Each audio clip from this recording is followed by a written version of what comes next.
从台湾到名古屋，航行时间大约2个小时40分钟。名古屋的历史文化、自然景观和主题乐园都很丰富，是日本热门的旅游地点之一。这一集影片就是要先跟大家分享出发名古屋前你需要先知道的事情，还有安排行程要注意的地方。如果你也是第一次自由行，就一定要看下去。各个景点的介绍都在完爆名古屋的影片里面，之后也会有集数做更详细的介绍。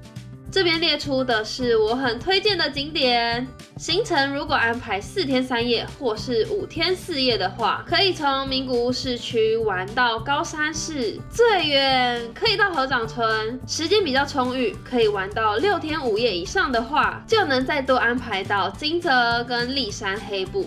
名古屋的冬天比台湾冷，夏天比台湾还不热。3到5月的话有樱花季，是名古屋的旅游旺季之一。6到8月的天气比较热，6月也是最容易下雨的月份。9到11月可以欣赏枫叶，也是很适合去名古屋玩的季节，但容易会有阵雨，要记得携带雨具。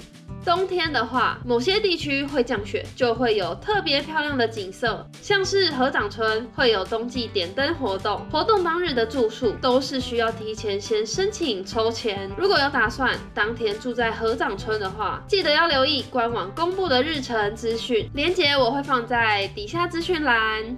也很推荐在冬天的时候去搭新穗高缆车，双层缆车加上雪景，非常漂亮。这边列举的是飞往名古屋的航班里面比较常见的几间航空公司，航班的时间不管哪一天都差不多是这些班次，但你可以看到淡旺季的票价就会有差距。如果你是想要省钱的话，可以选择避开旺季的时候去，游客人潮也会比较少。选好想要的班次之后呢，要特别注意你选的票价有没有包含托运行李。像左边这个就是不包含托运行李的机票，只有手提行李，所以价格也会比较低。右边的话就是有写去程跟回程各有多少的托运行李重量，所以票价也会比较高一点。如果价格没有差很多，会建议大家到各个航空公司的官网去订票。官方网站订的话会比较有保障，还可以登入会员累积里程数，里程数累积到一定的数目就可以兑换免费机票。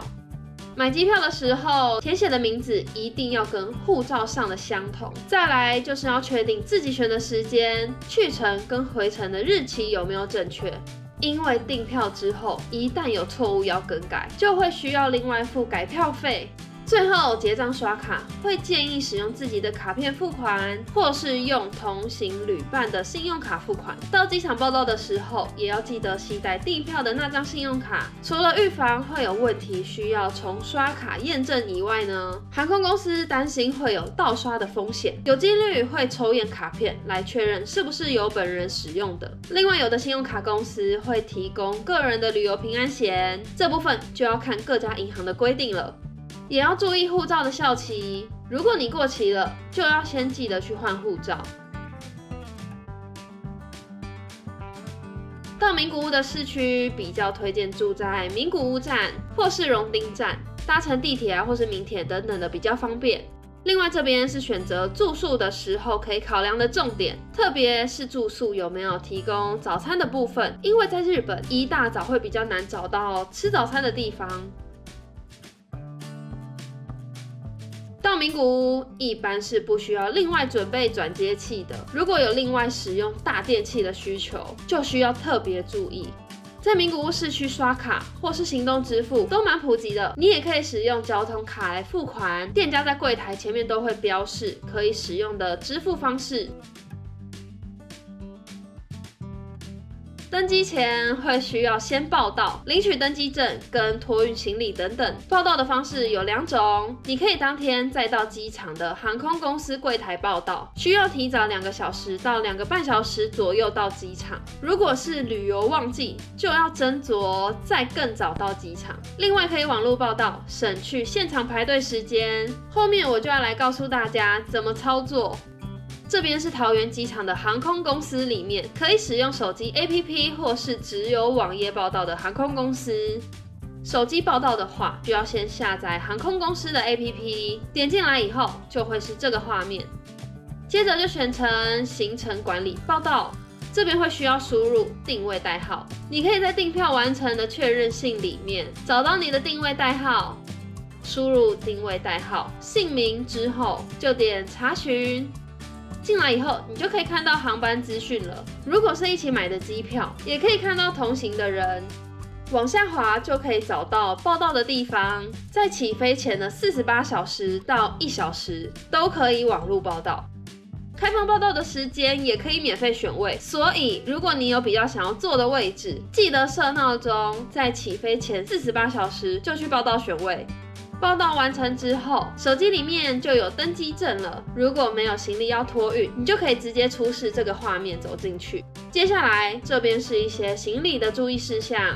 随身行李的话，不能有体积超过100毫升的液体，是以瓶身标注的毫升数为主。还有一些东西是不能放在随身行李里面的。托运行李的话，则是依照不同航空公司会有不同的重量限制，行动电源还有锂电池的东西都不能托运。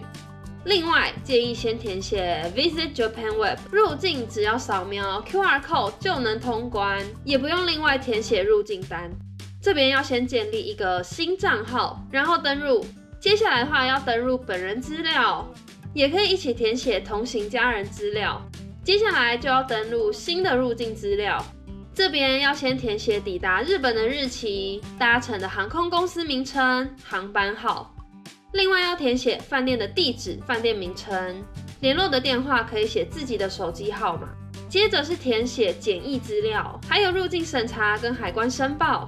最后填完就会有一个 QR code， 入境过海关的时候，只要出示这个就可以了。另外可以填写这个免税手续，买东西要免税的时候，只要出示条码就好了。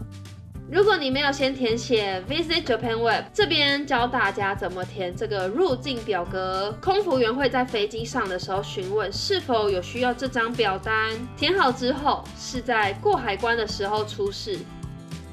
另外还有一张携带品申报单，会跟入境表格一起拿到，是在领完行李出关之后要出示的。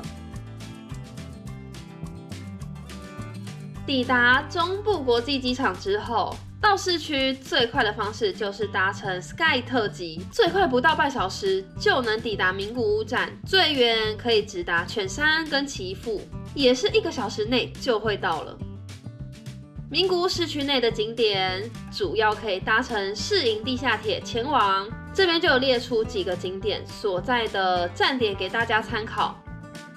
另外，地铁到不了的就要再搭乘巴士，一般巴士都会是统一的票价。排好景点，预估好车资之后，可以试算一下，决定要不要买巴士全线1日乘车券，或是搭配地铁的1日乘车券。另外有夜间行驶的深夜巴士，票价也是统一的，比较高一点。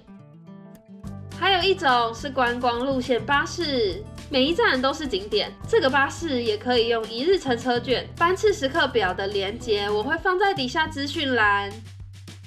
接下来要介绍的是民铁，可以方便前往其他县市的部分景点，可以到岐阜、犬山，还有明治村博物馆。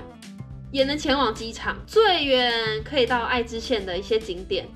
近铁可以搭到京都跟大阪，最远可以前往神户。如果你想要安排一次到多个地区游玩，也可以试算看看适不适合买这个近铁5日券。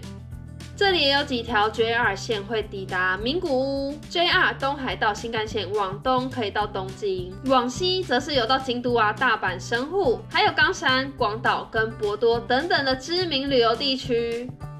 JR 东海道本线也是可以前往东京、大阪等等的地区，但会比新干线慢一点，因为停靠站比较多站点。如果你要前往飞陀高山，搭乘 JR 高山本线的飞陀特快会是最快的。想要玩一圈名古屋市区到郊区，你也可以选择升龙道巴士，可以从名古屋市区到高山白川乡、金泽等等，无限次搭乘这些地区的高速巴士或是路线巴士。另外也有5日券，包括更多景点，适合安排更多天数，想深入游玩的人。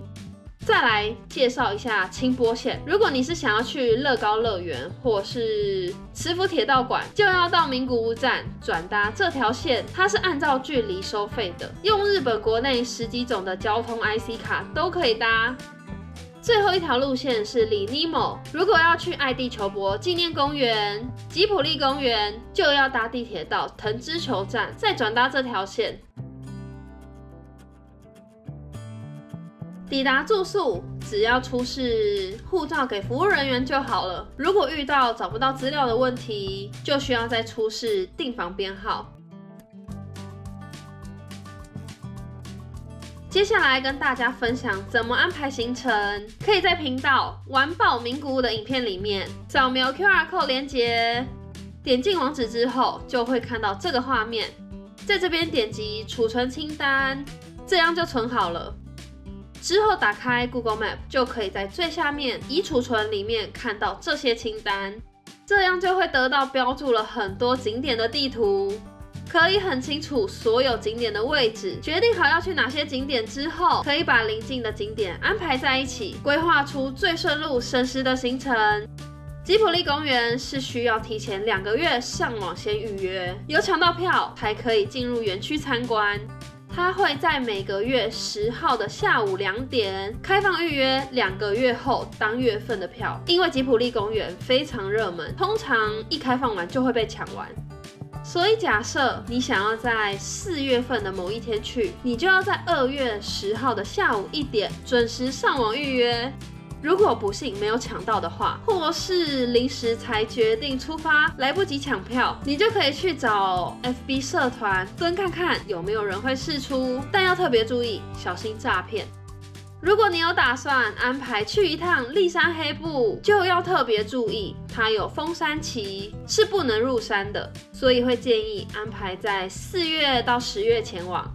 4月的时候会有壮观的雪碧景观可以欣赏，一直到夏天雪慢慢融化完为止。另外9到10月有枫叶期，整个山头都会充满橘、红、黄，也是非常漂亮。另外有些景点的门票可以提早先在官网买好，或是在网络平台购买，价格就会比较优惠哦。这边我列出了一些名古屋可以逛街的地方，都是以传统小店为主。百货的话，主要在荣商圈跟热田的永旺梦乐城。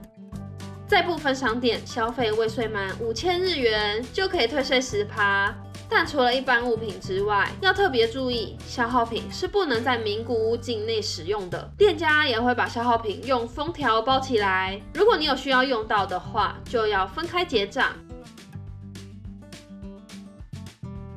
旅程结束，要回台湾的时候，记得检查行李里面有没有禁止带回台湾的物品，尤其是买了伴手礼、食品等等的，要留意产品的原料有没有肉类哦。另外，在携带烟酒上也有规定，要注意自己有没有超过可以带的数量。另外，我跟大家分享名古屋有哪些推荐的伴手礼，除了当地的名产食品之外，也有名古屋才买得到的限定口味，都很推荐买来吃看看。最后这边有几点是到名古屋玩需要注意的事项，大家也要记得多留意哦。你准备好去名古屋了吗？接下来有一系列的影片，详细为大家介绍名古屋景点跟交通方式。